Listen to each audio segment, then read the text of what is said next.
কুমুদিনী হাসপাতাল এটি ঢাকা থেকে ৭০ কিলোমিটার দূরে টাঙ্গাইল জেলার মির্জাপুর উপজেলার পৌর সদরে লৌহজং নদীর তীরে অবস্থিত। বিখ্যাত দানবীর রণদা প্রসাদ সাহা তার মায়ের নামে এটি প্রতিষ্ঠা করেন। জানা যায় তিনি অল্প বয়সে তার মাকে হারান। বিনা চিকিৎসায় মায়ের মৃত্যু দেখে তিনি ব্রত করেন আর কেউ যেন বিনা চিকিৎসায় মারা না যায়, সেজন্য তিনি নিজ গ্রামে মায়ের নামে কুমুদিনী হাসপাতাল প্রতিষ্ঠা করেন। রণদা প্রসাদ সাহা প্রথমে ১৯৩৮ সালে মির্জাপুরে ২০ শয্যা বিশিষ্ট কুমুদিনী ডিসপেন্সারি স্থাপন করেন। এরপর ১৯৪৪ সালে সেটি তার মায়ের নামে কুমুদিনী হাসপাতাল হিসেবে প্রতিষ্ঠিত করেন।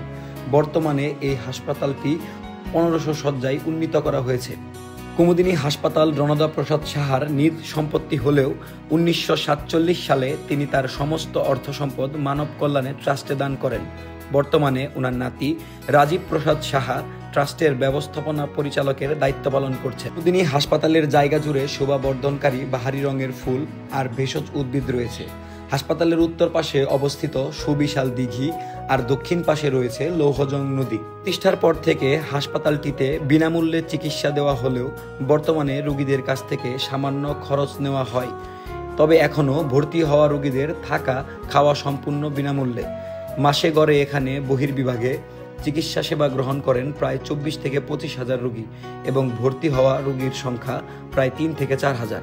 বর্তমানে হাসপাতালটিতে ডায়রিয়া, যক্ষ্মা, নাক, কান, গলা, দন্ত, চোখ, মেডিসিন, অর্থোপেডিক, গাইনি, সার্জারি সহ বিভিন্ন ধরনের আধুনিক চিকিৎসা ব্যবস্থা রয়েছে।